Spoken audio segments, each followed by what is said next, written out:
listen to me, because what I'm about to tell you could be the difference between you keeping your money in your pocket or handing it over to a system that is counting on you to stay silent. You work your whole life. You save, you sacrifice, and you do everything you are supposed to do to reach that finish line called retirement. And then, you get a letter in the mail. A notice of denial. It's cold, it's confusing, and it tells you that a medical procedure, a hospital stay, or a life-saving medication isn't being covered. Your heart sinks. Your hands start to shake. And the first thing that enters your mind is fear. Fear that you're going to have to dip into your precious retirement savings, money you worked decades for, just to pay a bill that should have been covered. You start to wonder, is this the beginning of the end for my financial security? Stop right there. Take a deep breath. The biggest mistake you can make right now is to do nothing. Most people, too many of you, see a denial and they just accept it. They think, well, if Medicare said no, I guess the answer is no. Wrong. That is a mistake that can cost you thousands, and I will not let you make it. You have to stand up for yourself. You have to be the master of your own financial destiny. So, how do we fight back? We appeal. And we do it step by step, with the precision of a surgeon and the heart of a lion. First, you need to understand the why. Why did they say no? Don't just look at the total, look at your Medicare summary notice, or your MSN. This is that piece of paper that comes in the mail every 3 months.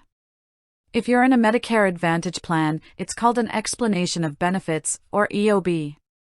You need to look at it and look at it now. Is there a simple coding error? Did the doctor's office get a number wrong? If it's a clerical error, a simple phone call might fix it. But if they are saying it's not medically necessary, that's when we go to war. The clock is ticking. You generally have 120 days from the date you receive that notice to file your Level 1 appeal, which is called a redetermination. But I don't want you to wait 120 days.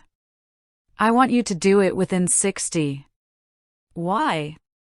Because the longer you wait, the more power you give away. To start, you're going to take that MSN and you are going to circle the items you disagree with. You're going to write a letter. And in that letter, you aren't going to be emotional, you are going to be factual. You include your name, your Medicare number, and the specific reasons why you believe this should be covered. But you can't do this alone. You need your doctor. Call your doctor's office and say, Medicare denied this. I need a letter from you explaining why this was essential for my health. Medicare listens to doctors more than they listen to you. Get that evidence. Now, you mail it in. And you mail it certified mail, return receipt requested. Do you hear me? Never, ever send original documents through regular mail without a paper trail. You need to know exactly when they received it. If they still say no at Level 1, don't you dare give up. We move to Level 2, reconsideration. You have 180 days from the date of the Level 1 denial. This is handled by a qualified independent contractor. It's a new set of eyes. Often, this is where the win happens. But again, you must provide the evidence. If there's new information from your doctor, add it now. If that fails, we go to Level 3, the administrative law judge. Now, for 2026, the amount in controversy, the money at stake, usually has to be at least $200. If your bill is $50, you might not get here. But if it's a big ticket item, you get to speak to a judge. You can do this over the phone or via video. This is your chance to tell your story. Be honest. Be clear. Level 4 is the Medicare Appeals Council, and Level 5 is Federal District Court. For Level 5, the amount in controversy for 2026 has jumped up to $1,960. If you are fighting over a $2,000 bill, you can take it all the way to the top. I know what you're thinking. Susie, this sounds like so much work. I'm tired.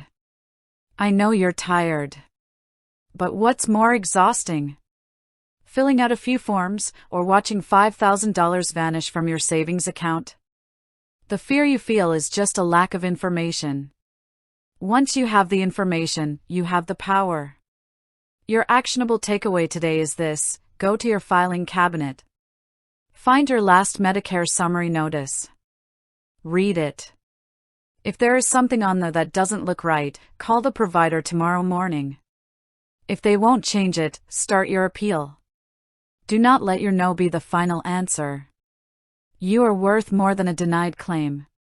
You have worked too hard to let a paperwork error or a cold bureaucracy stand in the way of your security. Stand up, fight back, and stay safe, not just physically, but financially. You can do this.